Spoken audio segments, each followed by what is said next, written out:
Okay, time for a new video. Welcome back to my channel, or hello if you're new. This is yet another Eurovision 2025 related video here on my channel, and another sort of reaction video as well, because right now I am about to listen for the first time to snippets of all of the songs in contention for Armenia, with regards to the upcoming edition of the ESC, which as we all know will take place this May in Basel, Switzerland.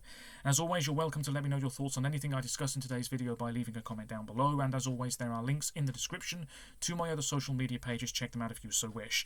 Now I should say before I get into the main point of this video that I had every intention of filming two videos today, this one you're watching now and something entirely separate.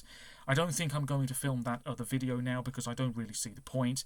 Long story short, I was going to talk about my future plans for content on this channel moving forwards throughout the 2025 Eurovision season, and I might mention this in a few more videos moving forwards as well, but long story short, I haven't really been enjoying this Eurovision season at all.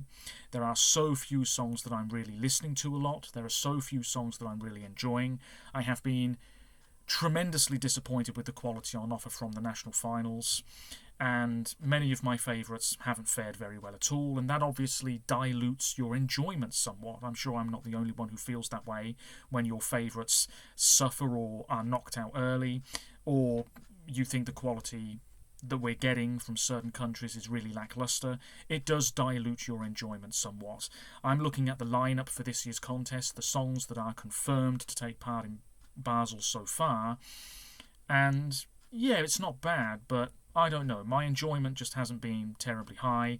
I'm so off the ball with regards to knowing about certain national final songs, national finals in general, internal selections. I'm just not really paying as much attention to it as I once did. Even this time last year, it's quite different compared now to what it was like 12 months ago.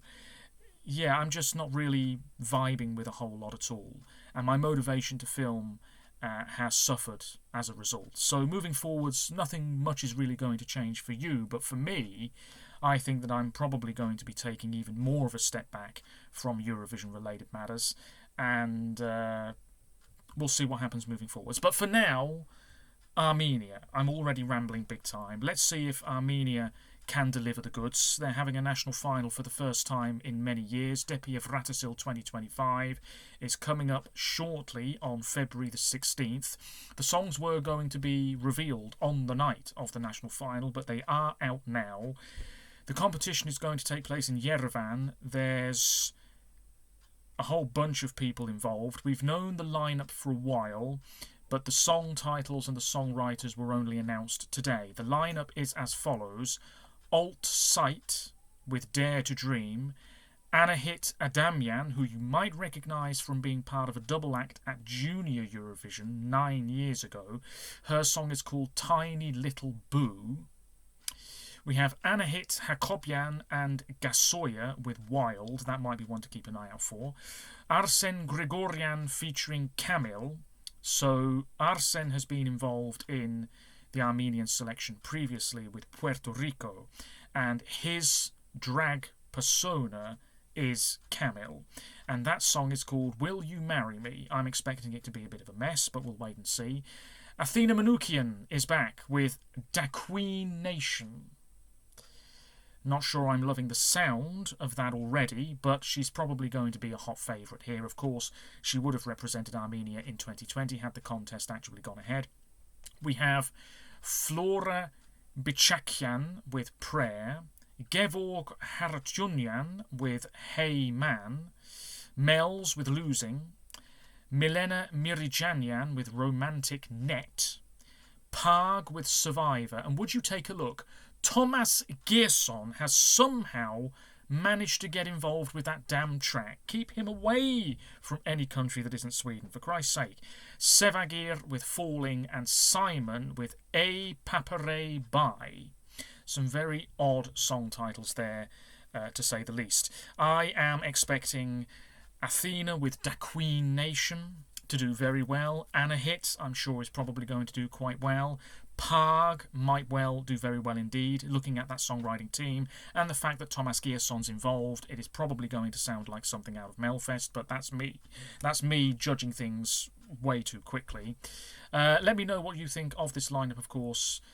in the comments below. I have 2 videos loaded up and ready to go. The first one I'm going to watch is by Missia Eurovision Recaps. It's just over 3 minutes long.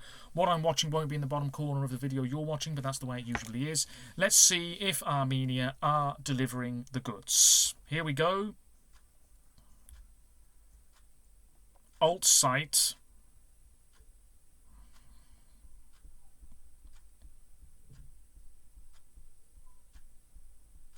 Oh, this isn't too bad at all. It feels like mid-2000s sort of pop rock stuff. That's not bad, actually. That's a pretty good start. And a hit.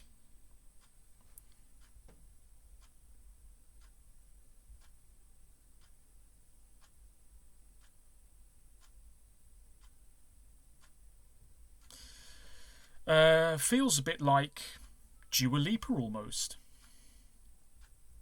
I don't like the title of the song at all. Yeah, it's a fairly light-hearted pop song, I guess. That's not bad. Anahit and Gasoya. Okay. Bit of momentum here. That was very short. Maybe slight elements of R&B in that one. Okay. Will You Marry Me?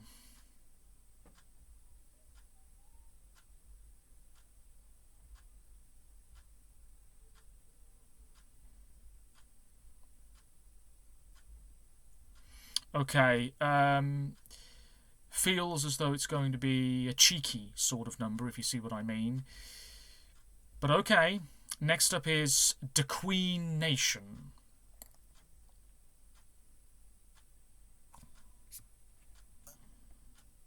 Okay, immediately this is reminding me of Secret for Albania a few years ago.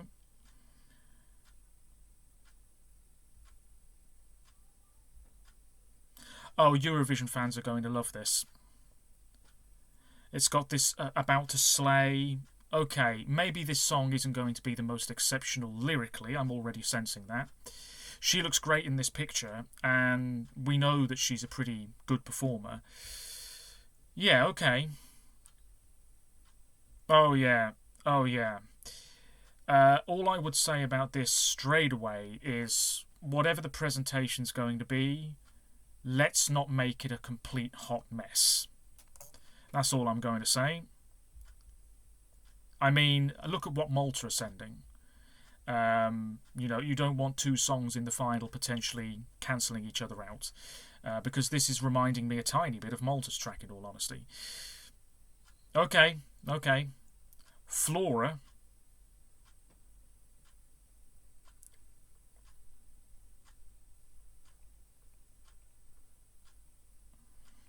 Okay, this isn't bad. It's got quite a tempo to it. Yeah, okay, okay. Next up is Gevorg.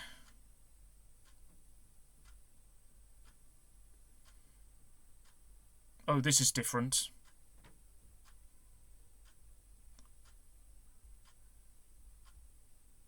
Oh, I'm not sure about that. It's very different. You've got to give each song a fair shot, of course, but that one's not really jumping out at me at all there. Next up is Mel's.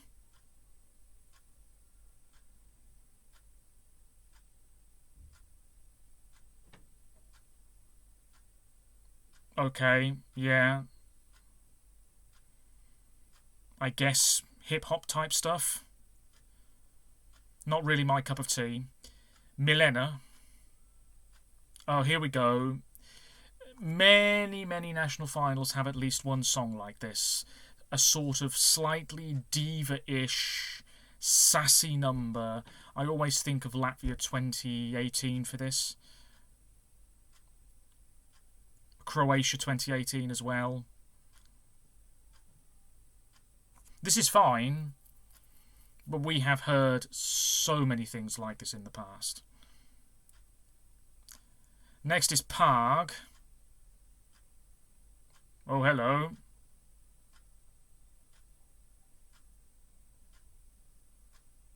Oh, this is a very serious contender, I'm calling it right now. Very chant-like.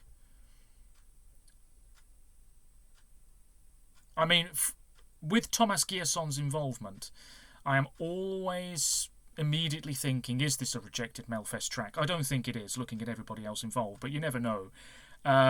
This seems like a good old rock number.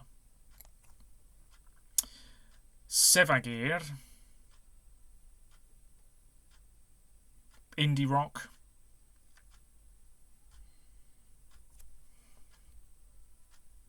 Okay, fairly cool and sophisticated.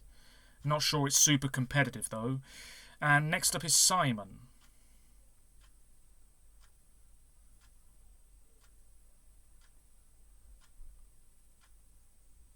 Okay, this is also quite chant-like.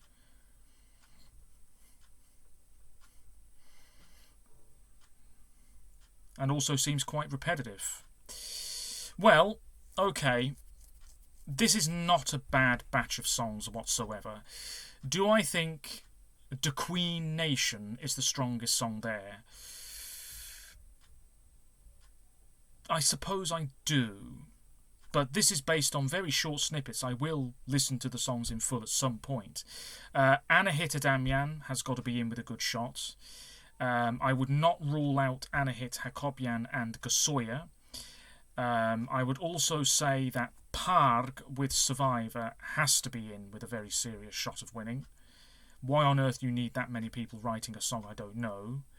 Let's take a look at the comments. Flora.